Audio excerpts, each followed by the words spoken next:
নাম আপনাকে রাখতে হবে, নবীদের নাম রাখতে হবে, যেমন ইব্রাহিম, ইসমাইল, ইসহাক, ইয়াকুব, ঈসা, এই ধরনের নাম। যেই নামগুলি নবীদের রয়েছে সেই নামগুলি রাখেন, অথবা আল্লাহ তাআলার সিফাতি নামগুলিকে আপনি রাখেন, যেমন আব্দুর রহিম, আব্দুর রহমান, আব্দুর রাজ্জাক, আব্দুল হালিম, এই ধরনের নাম, আব্দুল খালিক, এই ধরনের নাম আপনাকে সন্তানের জন্য বাছাই করতে হবে। তারপরে দ্বিতীয় নম্বর যে কাজটা, যে সন্তান যখন জন্ম নেবে তখন আপনাকে তার কানে আযান দিতে হবে।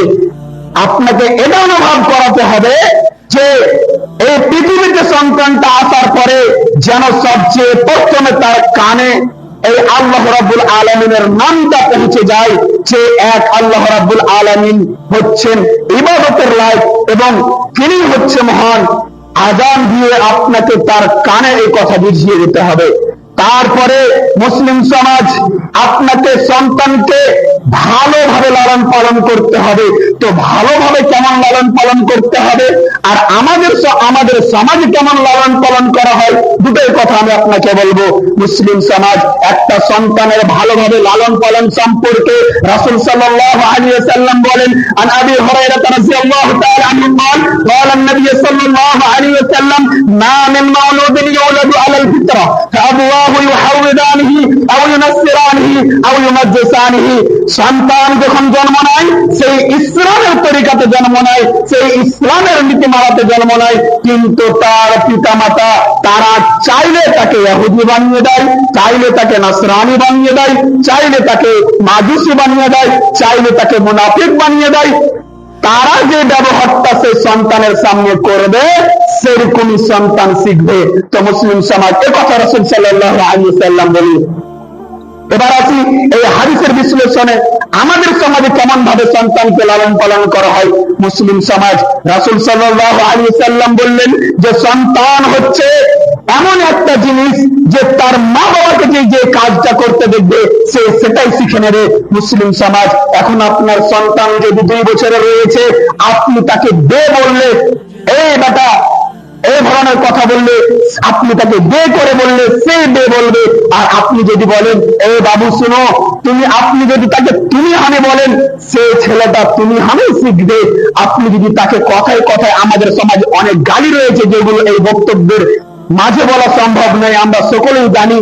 ভাতিজা হলে তাকে গালি দিয়ে দিই, ছোট্ট বাচ্চা, ভাগনা রইলে তাকে গালি দিয়ে ডাকি, এই ধরনের অমুক তমুক কথা বলি। নিজের ছেলে যখন কোনো ভুল করে বা তাকে সহাব করতে গিয়ে গালি দিয়ে আমরা তাকে সহাব করি। মুসলিম সমাজ, যদি আপনি এই ধরনের কর্ম করেন, সন্তান সেটাই শিখবে, সে ছেলেটা সেটাই শিখবে, আর সেভাবেই সেই চলবে। মুসলিম সমাজ, তো সন্তানের যখন জন্ম নিল, 1 নম্বরে তার নাম রাখলেন, 2 নম্বরে তার সাথে আপনাকে ভালোভাবে কথা বলতে হবে। আপনি চাইবেন যে আমার ছেলেটা ভালো হবে, আমার ছেলেটা সু হবে, নেক হবে, তো আপনাকে প্রথমে ছেলেটা পরীক্ষা করবে। সেই পরীক্ষাটা কি? আপনার ব্যবহারটা। আপনি যে ব্যবহারটা দিবেন ছেলেকে, আপনি যে শিক্ষাটা দিবেন ছেলেকে, যেভাবে আপনি ছেলেটার সাথে চলবেন, ছেলেটাও আপনার সাথে চলবে। তো ছেলেটাকে আপনাকে ভালোভাবে কথা বলতে হবে। তখন সেই এমন মাহলে সেই ছেলেকে রাখতে হবে যে মাহলে খেলাধুলা কম, পড়ার বেশি মাহল, সেই মাহলে আপনাকে রাখতে হবে। এবং ছোট থেকে ছেলেকে সলাতের আদি বানাতে হবে। এই মর্মে হাদিস রয়েছে, আব্দুল্লাহ ইবনে উমর রাদিয়াল্লাহু তাআলা আনহু হতে হাদিসটি বর্ণিত। তিনি বলেন, মুরু আওলাদুকুম বিস-সালাহ ইযা সাবআ সিনিন। যখন সন্তান 7 বছরে পৌঁছে যাবে, তখন আপনাকে সন্তানকে সাথে নিয়ে সালাত আদায় করার আদি বানাতে হবে। সেই ছেলেকে ফুসলে ফাসলে, সেই ছেলেকে আদর করে ভালোভাবে বলে হাত ধরে মসজিদের দিকে নিয়ে আসার আদি বানাতে হবে। আর যখন ওয়াইদা আশারা সিনিন, আর যখন তার বয়স 10 বছর পড়ে যাবে, আর যদি সেই সালাত আদায় না করে, তাহলে তাকে মার লাগাও, তাকে মারতে হবে, তাকে ডাঁট দিতে হবে, ফাটকার দিতে হবে, তাকে টেনে নিয়ে এসে মেরে সে ফজরের সালাত ছেড়ে ঘুমিয়ে থাকলে তাকে উঠিয়ে সালাত আদায় করার জন্য নিয়ে আসতে হবে। একটা ছেলেকে সন্তান করতে গেলে, একটি সুসন্তান তৈরি করতে গেলে অনেক মেহনত রয়েছে, যেগুলি আপনাদের সামনে আমি তুলে ধরছি এক এক করে। তারপরে সেই ছেলে 10 বছরের সালাত আদায় না করলে তাকে মেরে দিতে সালাত আদায় করতে হবে। এবং তাকে আর কি আদেশ করতে হবে, যখন ছেলে বালিগ হয়ে যাবে, লোকমান হাকিম সূরা লোকমানের মধ্যে এটি আয়াত রয়েছে। আর লোকমান হাকিম তার সন্তানকে আদেশ করেছেন মরার সময় যে, ইয়া বুনাইয়া, এই আমার সন্তান, লা তুশরিক বিল্লাহ, তুমি আল্লাহর সাথে শিরিক করিও না। কেননা ইন্না শিরকা লাযুলমুন আযীম, শিরক হচ্ছে সবচেয়ে মহাপাপ, শিরক হচ্ছে সবচেয়ে বড় পাপ। মুসলিম সমাজ আর আমাদের সমাজে আমাদের সন্তান, আমাদের ছেলে, আমাদের মেয়ে বালিগ হয়ে গিয়েছে, এখনো সালাত আদায় করে না। রাত 10টা 11টা পর্যন্ত রাস্তার ধারে বসে বসে free fire, YouTube, Facebook, Twitter এইগুলি চালাচ্ছে। আর আমরা নিজেকে বাড়ির বাবা বলে দাবি করার পরেও আমাদের এতটা ক্ষমতা হয় না যে আমরা তাকে কথা বলি, এইগুলো ইসলামের তরিকা নয়।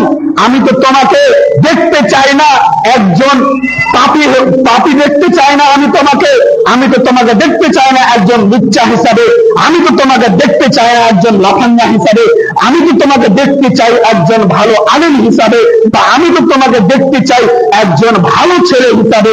মুসলিম সমাজ, এই জুমার মসজিদে যতজন রয়েছে, অন্তর থেকে কেউ বলুন তো, আপনি কি চান যে আপনার ছেলের বারে সমাজে বলা হোক এই ছেলেটা কুসংস্কার, এই ছেলেটা হচ্ছে জঘন্য, এই লুচ্চা, এই লাফাঙ্গা, এই মেয়েদের পিছে ঘুরে এই ছেলেটা রাত জেগে জেগে খারাপ অনেক বিভিন্ন কাজ, এমন কাজ করে যেগুলো এই খুতবার বিষয়ে বলা সম্ভব নয়। মুসলিম সমাজ সেইগুলো করে, আপনার ছেলের বারে এই সুআলোচনা করা হবে, এইগুলি বলা হবে, আপনি কেউ শুনতে চান না। আমরা আকলমান বলে, আমরা জ্ঞানী বলে এটা আপনারা কখনো মেনে নিতে পারি না যে আমার ছেলের বারে কেউ বলুক যে এই ছেলেটা জঘন্য, এটা খারাপ, এটা দুষ্ট। মুসলিম সমাজ তো আপনার কাছে এবার আমার যেটা কথা, আপনি তো চাইলেন যে আপনার ছেলেটা হোক, আপনার ছেলেটা ভালো হোক, আর আপনাকে এটা চাইতেই হবে। এটা আল্লাহ রাব্বুল আলামিনের আদেশ। কেননা আল্লাহ রাব্বুল আলামিন বলেন, তোমরা তোমাদের আহলকে জাহান্নাম হতে বাঁচাও, আপনাকে বাঁচাতেই হবে যে কোনো মূল্যে। তো আপনি নিজেকে বাবা বলে দাবি করলেন, আর আপনার সন্তান রাত 12টায়